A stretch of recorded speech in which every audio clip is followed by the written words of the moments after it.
There is a narrow strip of water, barely 21 miles wide at its tightest point, that sits between the Persian Gulf and the open ocean. You could drive across it in less time than it takes to watch a movie. And yet, if that strip of water were to close, if ships were suddenly unable to pass through it, the consequences would ripple across every economy on Earth within days. Fuel prices would explode. Supply chains would seize. Governments would scramble. That strip of water is the Strait of Hormuz. And right now, in March of 2026, it is the most dangerous place on the planet. What happened over the past 72 hours reads less like a geopolitical crisis and more like the opening chapter of something far larger. The United States military launched preemptive strikes against Iranian naval assets near the strait. Iran retaliated. Saudi Arabia, Kuwait, the UAE, and Bahrain are all under active attack from Iranian drones and missiles. Oil futures have crossed $100 a barrel for the first time in years. And Iran is now claiming to possess a weapon that nobody in the Western defense establishment was fully prepared to deal with. A high-speed, underwater-launched missile that travels at 100 meters per second. This is not a regional skirmish anymore. This is a confrontation that touches every person on Earth who drives a car, heats a home, or buys anything that was shipped across an ocean. To understand how we got here and what it actually means, we need to go back to the fundamentals. The Strait of Hormuz is the single most important maritime choke point in the world. It separates Iran to the north from Oman to the south, and it is the only exit route from the Persian Gulf. Every barrel of oil produced in Saudi Arabia, Iraq, Kuwait, the UAE, and Iran that is destined for export by sea has to pass through this narrow corridor. In 2025, approximately 13 million barrels of crude oil made that journey every single day. That figure represents roughly 31% of all seaborne crude flows globally. Nearly a third of every barrel of oil that moved by ship anywhere on Earth passed through this one stretch of water. When you account for global consumption more broadly, the strait handles around 20% of the world's entire oil supply. That is not a statistic to glance past. That is the weight of the global economy resting on a waterway that at its narrowest is smaller than many rivers. For decades, Iran has understood exactly what that choke point represents. It is not just a trade route, it is leverage. Every time tensions have escalated between Tehran and Washington, Iranian officials have raised the same threat. We can close Hormuz. The implicit message has always been that Iran, even without the ability to match American military power head-to-head, holds a card that could cause catastrophic economic pain to the entire world. And mines are the oldest, simplest, most effective way to make that threat real. A handful of mines floating beneath the surface does not require sophisticated technology or a large fleet. It requires only the threat of being there. Once the rumor spreads that a waterway might be mined, shipping companies pull their vessels. Insurers cancel coverage. And the choke point effectively closes itself. That is precisely the scenario the United States was racing to prevent. Intelligence indicated that Iran was preparing to deploy mining vessels into the strait, that Tehran was moving from rhetoric to action. And on March 10th, 2026, U.S. Central Command made its move. CENTCOM announced the destruction of 16 Iranian minelaying vessels near the Strait of Hormuz. The strikes were accompanied by video footage released by the military, showing the attacks in real time. It was a clear, deliberate message. The United States was not going to wait for those mines to hit the water.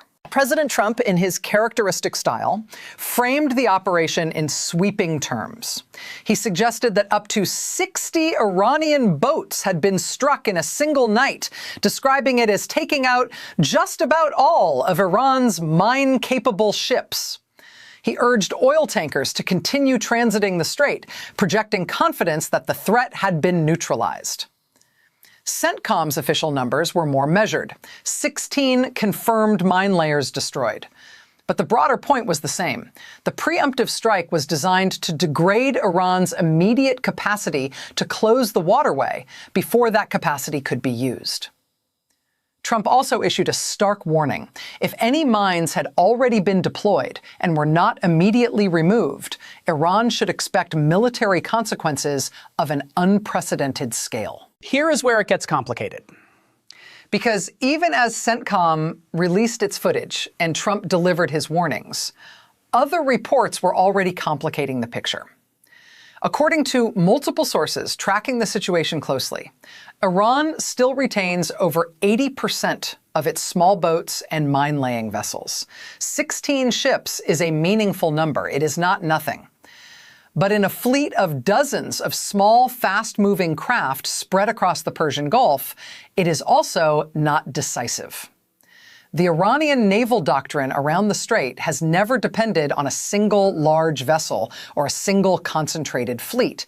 It is built around swarms, dozens of fast attack craft, small boats capable of laying mines quickly and dispersing before they can be neutralized. Destroying 16 of those boats removes some capacity. It does not remove the threat. And Iran was not slow to make that point. Even as the smoke was still rising from the struck vessels, Iran expanded its attacks. A Liberia-flagged vessel was struck in the strait. A Thai bulk carrier was hit. These were not military ships. They were commercial vessels, cargo ships belonging to the international shipping community. The message from Tehran was deliberate. The waters are not safe, and commercial shipping that continues to use the strait does so at its own risk. For insurers, for shipping companies, for the multinational corporations whose goods move through this corridor every day, that message landed hard. And then came the claim that changed the entire calculus of the conflict. A senior commander within the Islamic Revolutionary Guard Corps, the IRGC, Iran's elite military force, announced that Iran now possesses high-speed missiles that can be launched from beneath the surface of the water. The claimed speed, 100 meters per second. To put that in context, that is significantly faster than most conventional torpedoes, and far harder to detect and intercept than surface-launched weapons. The commander warned that these weapons would be deployed in the coming days. Now, Iranian claims about military technology should always be assessed with some degree of skepticism. Tehran has a long history of announcing capabilities that turn out to be exaggerated or non-existent. But the implications of taking that claim at face value, even partially, are serious enough that Western military planners cannot simply dismiss it. If Iran has even a partial version of what it is describing, then the threat envelope around the strait just expanded dramatically, from the surface into the water column below. Iran also issued another warning, this one directed at regional infrastructure. Tehran declared that if Iranian ports were targeted by military strikes, civilian ports across the region would be considered legitimate military targets in return. This is a significant escalation in the targeting doctrine of the conflict. It means that commercial port facilities in Saudi Arabia, the UAE, Kuwait, and elsewhere are now, in Iran's stated logic, fair game. For a region that processes hundreds of billions of dollars of trade annually through those facilities, that declaration is not background noise. It is a direct threat to the economic architecture of the entire Gulf. Across the Gulf, the response from Iran's neighbors has been a combination of military readiness and quiet economic adaptation. Saudi Arabia has intercepted over 20 drones in its eastern oil-producing regions, the same regions that house the world's largest concentration of petroleum infrastructure. Kuwait's armed forces activated their air defense systems and intercepted barrages of drones early in the week. In the UAE, air defenses went active, with minor drone fire reported near Dubai, one of the world's busiest commercial hubs. In Bahrain, Iranian attacks targeted fuel storage tanks in the Muharraq governorate, prompting authorities to warn residents to stay indoors due to smoke. The scale and simultaneity of these attacks speaks to a coordinated Iranian strategy, not a single decisive blow, but a sustained campaign of pressure designed to stretch Gulf air defenses thin and signal that no part of the region is beyond reach. And yet, even as the military situation grows more volatile, the deeper game playing out right now is about oil flows and economic resilience. Saudi Arabia, for all the missiles being intercepted over its eastern provinces, has not simply gone passive. It is actively rerouting its oil exports. The kingdom's east-west pipeline, a massive piece of infrastructure that can move up to 7 million barrels per day, runs from the oil fields of the eastern province all the way across the Arabian Peninsula to the Red Sea port of Yanbu. That pipeline bypasses the Strait of Hormuz entirely. Saudi Arabia has been redirecting its maritime trade through that western corridor, keeping oil moving to markets, even as the eastern sea route through Hormuz becomes increasingly hazardous. The UAE has a similar bypass option, a pipeline that moves 1.5 million barrels per day directly to the port of Fujairah on the Gulf of Oman, circumventing the contested waters entirely. This is the quiet strategic hedge that the Gulf states have been building for years, precisely against this kind of scenario. It is not a perfect solution. The combined bypass capacity of Saudi Arabia and the UAE, roughly 8.5 million barrels per day through their pipelines, is still significantly less than the 13 million barrels that normally flow through the strait on any given day. If the strait were to close completely and stay closed, those pipelines could not compensate for the full shortfall. Some of that oil simply would not reach its buyers. For countries like China and India, which together receive a substantial portion of the Gulf's exports, the pressure would be immediate and significant. If you've been following this story as closely as I have, you already know the numbers tell only part of it.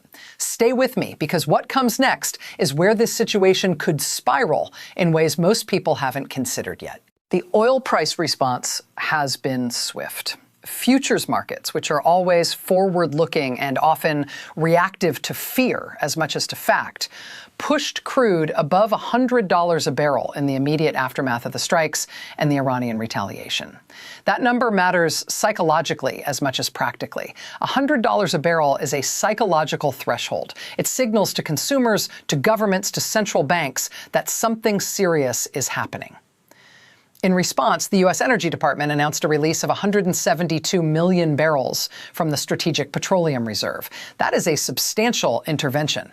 The SPR exists precisely for moments like this, when a sudden supply shock threatens to destabilize markets before the underlying conflict can be resolved. But here is an important piece of context that tends to get lost in the breathless coverage of triple-digit oil prices.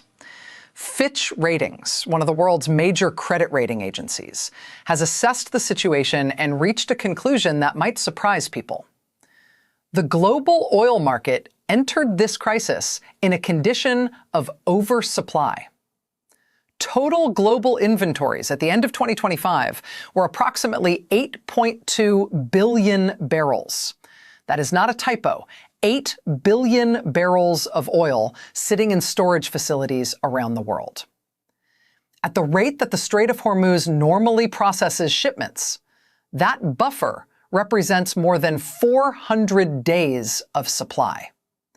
Even if the strait were completely closed tomorrow, not just disrupted, but physically shut, the world's existing stockpiles could theoretically cover the shortfall for over a year, while alternative routes and production adjustments were made. That does not mean this crisis is trivial. It is not.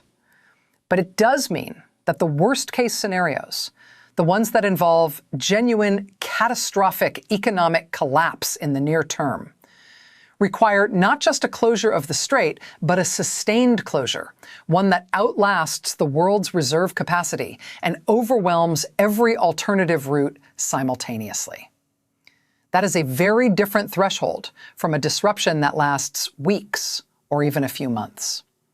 The distinction between a painful shock and a catastrophic one is largely a question of how long this goes on. Israel's role in the broader conflict also cannot be overlooked. While much of the focus has been on the maritime dimension, the mines, the strikes, the oil prices, Israel is simultaneously bracing for what its security establishment describes as a significant expansion of attacks from Iran and Hezbollah. Israeli Defense Minister Israel Katz has made clear that his country's military operation against Iran is open-ended. There is no defined endpoint, no timeline, no list of conditions under which Israel would unilaterally stand down. The stated goal is decisive victory, whatever that ultimately means in the context of a conflict this complex. The IDF has also raised a specific concern about Iranian tactics. Tehran is using densely populated civilian areas as launching sites for its attacks, creating a situation in which any Israeli response carries significant risk of civilian casualties, and the international condemnation that comes with them. The United Nations Security Council has entered the picture as well, with an emergency demand that Iran halt what it called its egregious attacks on Gulf states. These Security Council resolutions are, as anyone following international affairs knows, often more symbolic than operational.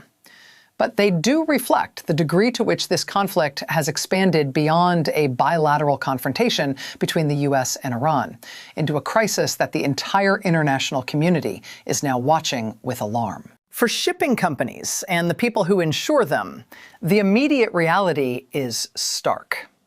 The U.S. Navy has declined to provide escort services for commercial vessels transiting the strait, citing two constraints: the elevated risk environment and the shortage of mine countermeasures ships in the region.